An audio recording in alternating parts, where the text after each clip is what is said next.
एक बार मैं ऐसे कह रहा था अनंत शब्द पर, तो कोई व्यक्ति कहा अरे आखिर कभी तो अंत होगा। तो मैं कहा अनंत का तुम अर्थ क्या समझ रहे हो?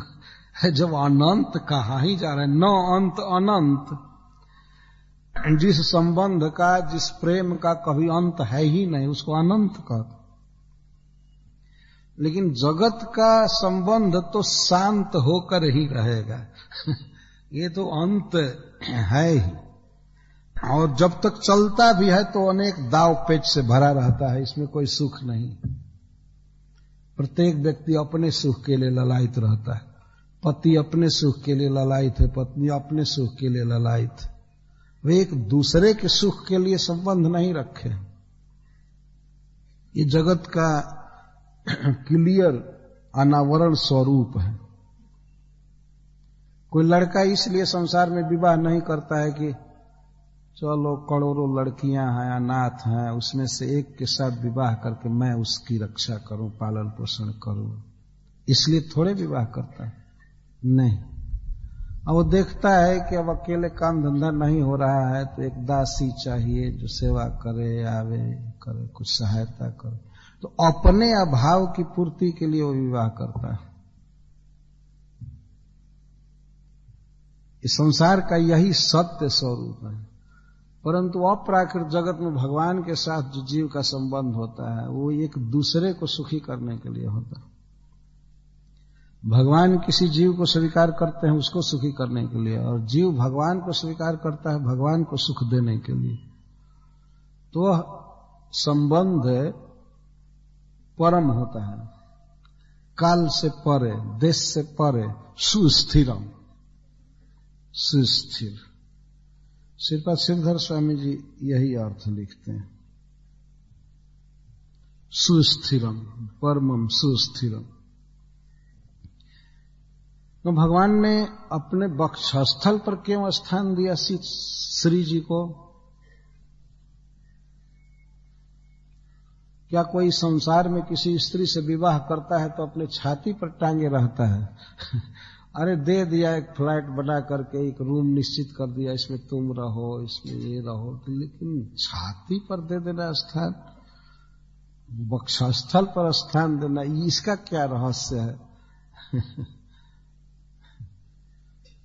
भगवान ने विचार किया, यहां पर लिखा गया है, भगवान ने विचार किया कि जो भी जीव, जो भी भक्त मेरे पास आएंगे, मेरा दर्शन करेंगे, तो श्री को मैं अपने वक्षस्थल पर रखूंगा तो यह उन भक्तों को देखेगी।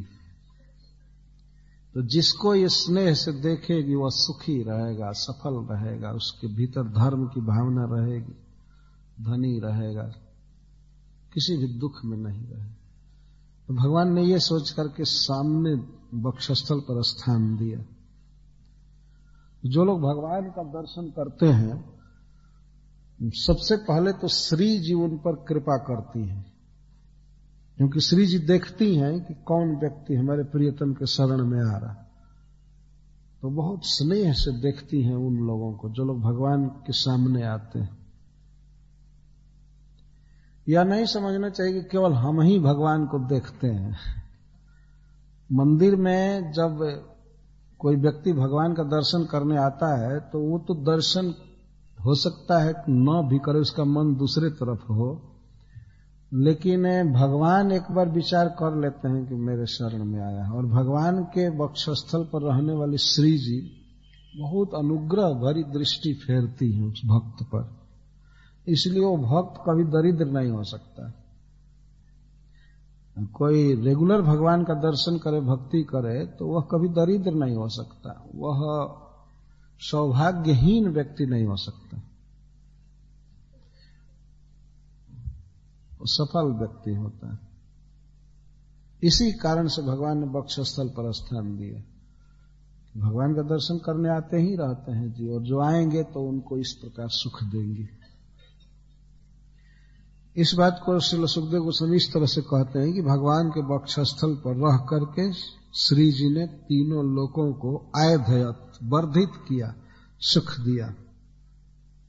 तो एक विशेष बात विचारणीय है कि भगवान चैतन्य महाप्रभु कहे कि कैसे रहकर भजन करना चाहिए, तो उन्होंने किसी देवता का या मनुष्य का उदाहरण नहीं दिया कि इस प्रकार से रह करके भजन करो। उन्होंने कहा घास के समान और वृक्ष के समान बन करके भजन करो। तो ये गुरु हैं हम लोगों के, खड़े हैं चारों तरफ, इनसे हम सीख सकते हैं वास्तव में। तो मैं इस संदर्भ में इसलिए ये बात कह रहा हूं कि वैष्णव को, भगवान के भक्त को कभी अपनी चिंता नहीं करनी चाहिए।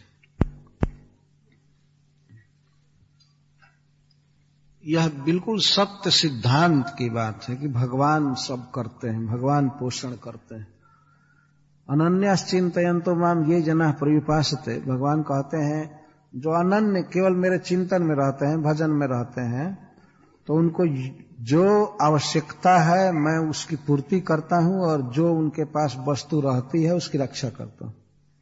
योग का अर्थ जुटाता हूं, जो नहीं है वो देता हूं, और क्षेम का अर्थ जो है उसकी रक्षा करता हूं।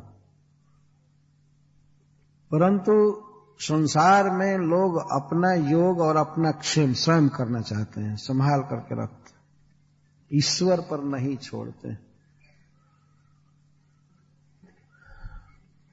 भगवान को प्रसन्न करना है तो अपनी चिंता नहीं करनी चाहिए, केवल दूसरे के हित में लगे रहना चाहिए।